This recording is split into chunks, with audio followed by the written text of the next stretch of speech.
Greetings, YouTube. This is another episode of TEW 2016 WWE Red vs. Blue. We are live for Smackdown Live, week 3 of August 2016.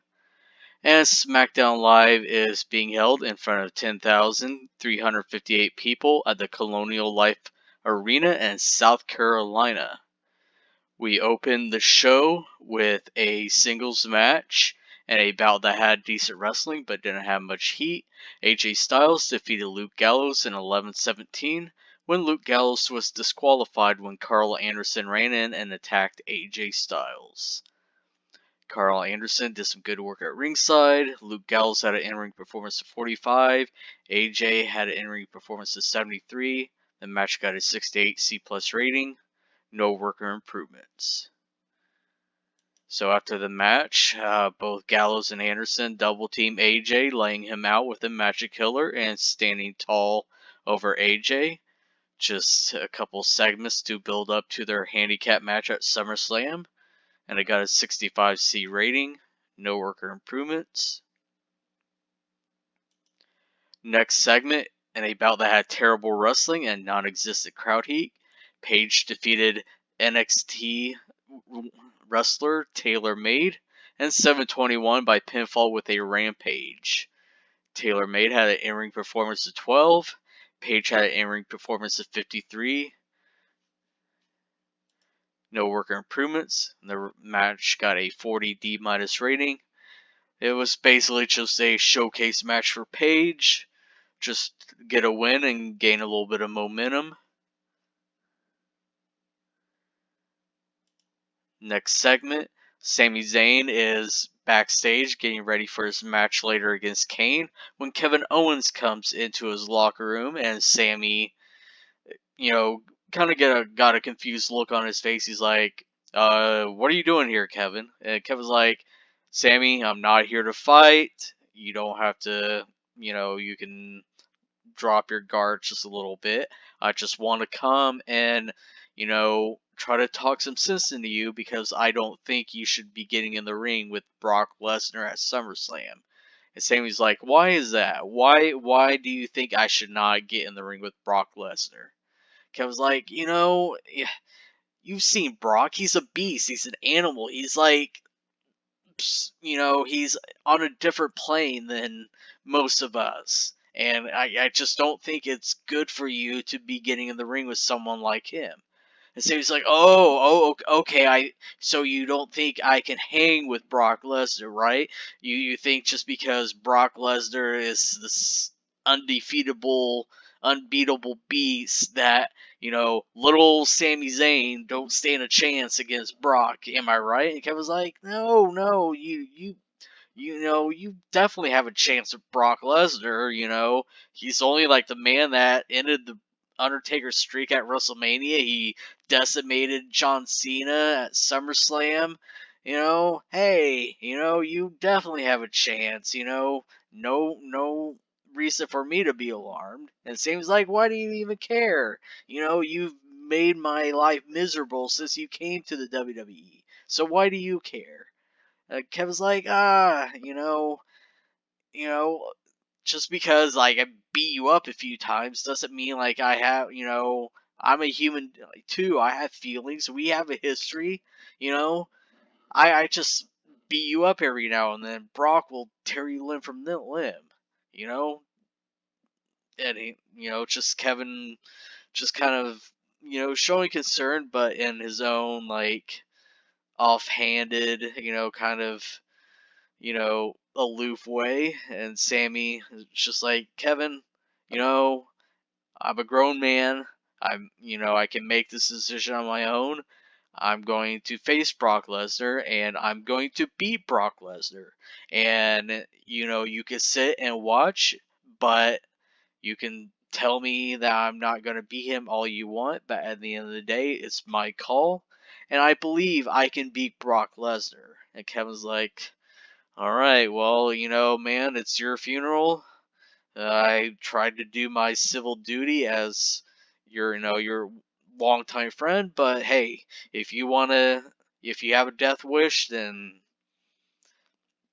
Be my guest. And Kevin just turns around and walks off. And that ends the segment. No worker improvements. The segment got a 65C rating. Next match, and an abysmal match, Sawyer Fulton and Cassius Ohno defeated Jonathan Gresham and JT Dunn, a couple of guys also from NXT, at 6:53 when Cassius Ohno defeated JT Dunn by pinfall with a Heroes Welcome Championship Edition. Cassius Ohno carried the match in terms of in-ring performance. So yeah, the crowd didn't like it because they were all considered jobbers by the fans. JT Dunn had an in-ring performance at 22, Jonathan Gresham 21, Cassius Ohno 55, and Sawyer Fulton 25. Segment got a 16F plus rating, and Cassius Ohno is improving in performance skills, and JT Dunn is improving in Rumble and performance skills. So yeah, just, a showcase match to try to build up Fulton and Ohno. Try to get the embassy to look like a threat.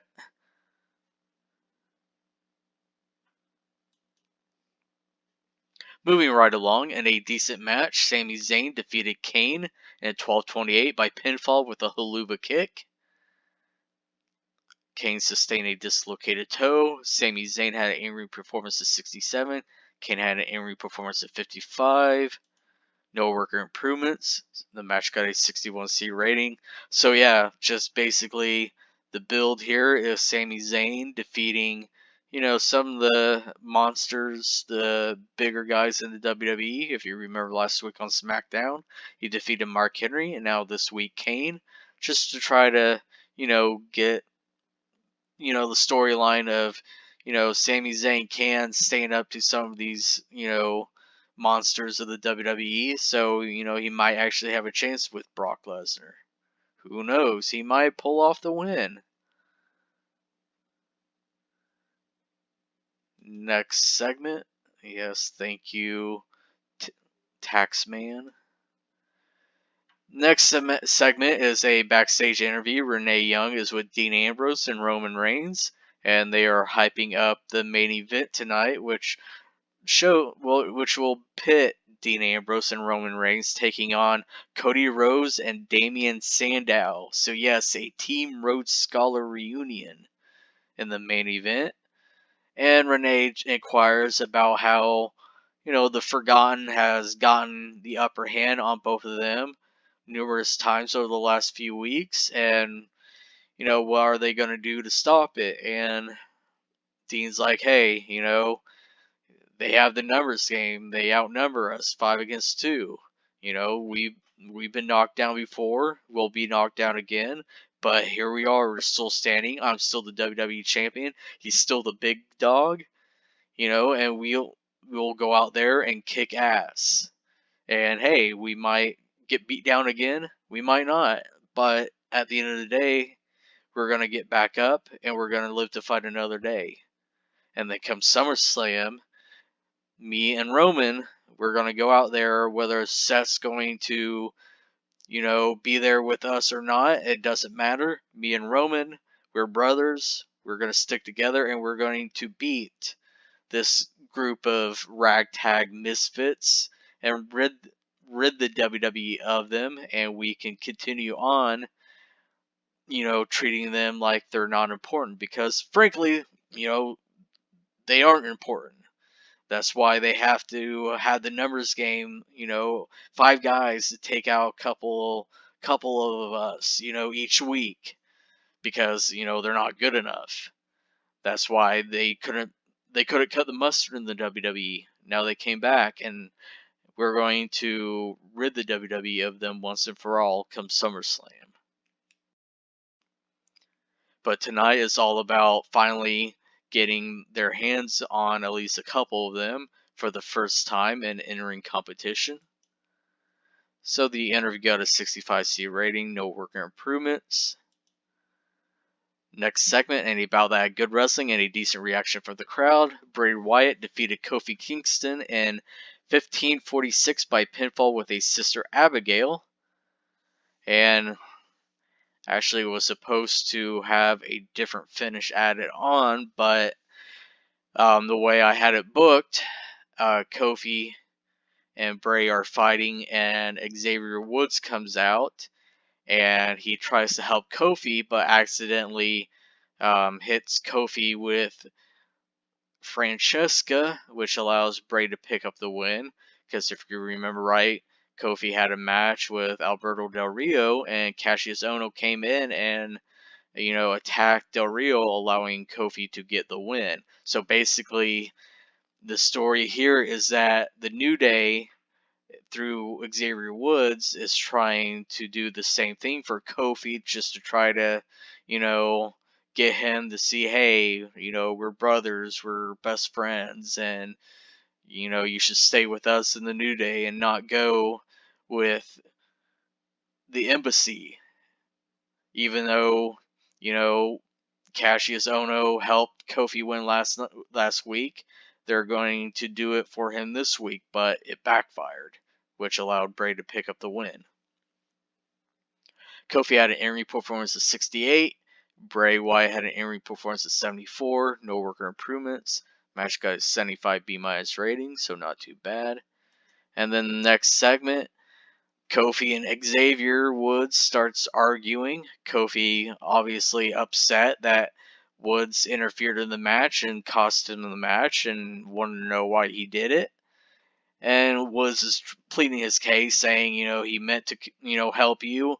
He's like, hey man, I meant to, hit Bray, and he ducked, and I hit you. It was, it was an accident. And Kofi is getting up in Xavier's face. He's like, I can't believe you did that. What are you trying to do to me? And Big E comes out, and he's trying to get in the middle of both of them, and Kofi's like having none of it, and he shakes his head, and Kofi walks out on them once again. And then you see backstage the embassy, Prince Nana, Cassius Ohno, and Sawyer Fulton are backstage watching on a monitor, and Prince Nana is just laughing and smiling and nodding his head in approval, because it looks like, Kofi is getting fed up with the New Day, which means it might work in his favor in getting Kofi to sign on with the embassy. The segment got a 76 B- rating, no worker improvements. Next segment is a backstage interview.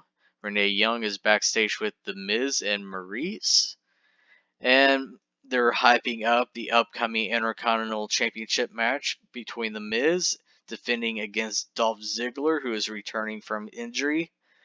And Miz, just basically hypes up the match, calling Dolph Ziggler an underachiever. He falters under pressure. He never wins the big time match. He always comes up short. He's held a lot of titles throughout his career, but he's never held on to them for long. And that's why he's an underachiever. And tonight, The Miz is going to show the world why Dolph Ziggler is nothing but a pathetic loser, and why The Miz is the greatest Intercontinental Champion of all time, because he is The Miz, and he is awesome. So yeah, just hyping up the match coming up with Dolph Ziggler for the Intercontinental Championship. The interview got a 64C rating, no worker improvements. Next segment, in a decent match, The Miz defeated Dolph Ziggler in 1941 by pinfall with a skull-crushing finale after Maurice interfered. The Miz makes defense number 2 of his WWE Intercontinental title. Dolph Ziggler had an in-ring performance of 67. The Miz had an in-ring performance of 60. No worker improvements. The match got a 68C+ rating, which honestly I'm pretty disappointed in. I would at least have expected a B-, but I guess it is what it is. So we go on to the next segment, and The Miz is celebrating his victory when out of nowhere Chris Jericho comes in and gives The Miz a code breaker. And then he turns around, gives Ziggler a code breaker, and then Jericho goes over to the Intercontinental Championship and picks it up, and he raises it, high in the air, saying, I deserve to be Intercontinental Champion. So, interesting development. What is going to happen between Jericho and The Miz coming up in the future? The segment got a 79B rating, no worker improvements. And then we move on to the main event. In a decent match, Dean Ambrose and Roman Reigns defeated Damian Sandow and Cody Rhodes in 16:57 when Dean Ambrose defeated Damian Sandow by pinfall with an assisted powerbomb. Cody Rhodes had an in-ring performance of 57, Damian Sandow 54, Roman Reigns 82, Dean Ambrose 83. Cody Rhodes is improving in Rumble skills, and likewise with Damian Sandow. The match got a 73B- rating, so not too bad. Because, both Damian Sandow and Cody Rhodes are auto-pushed as mid-carders right now. So, for them both being in mid-card status, the 73B- rating is pretty good. Definitely Ambrose and Reigns carried the match. And we end the show with Roman Reigns and Dean Ambrose going through the crowd because McIntyre, Ryback, and Barrett came out to try to jump Roman and Ambrose, but they saw it, they knew it was coming, so they got out of Dodge and they celebrated in the crowd to end the show. And that segment got a 78B rating. And we end the show with a 72B- rating. Show increased our popularity in 5 regions, but lost popularity in 40, which, once again, that's okay. The show rating, not too bad. I'm not upset. 72B- I think is one of our better ratings right now. Like I said, hopefully they'll continue to be in the B- rating range, hopefully higher as we continue to go on here in the series. But that about does it for this episode. This is the last episode for week 3. So next episode will be the last Raw before SummerSlam. At some point, probably after the last SmackDown episode before SummerSlam, I will have the full card. Obviously, I don't have any good Photoshop ability, so you're not gonna get any nice graphics or anything like that. But I'll just run down the card with you when the time comes. But until then, take care.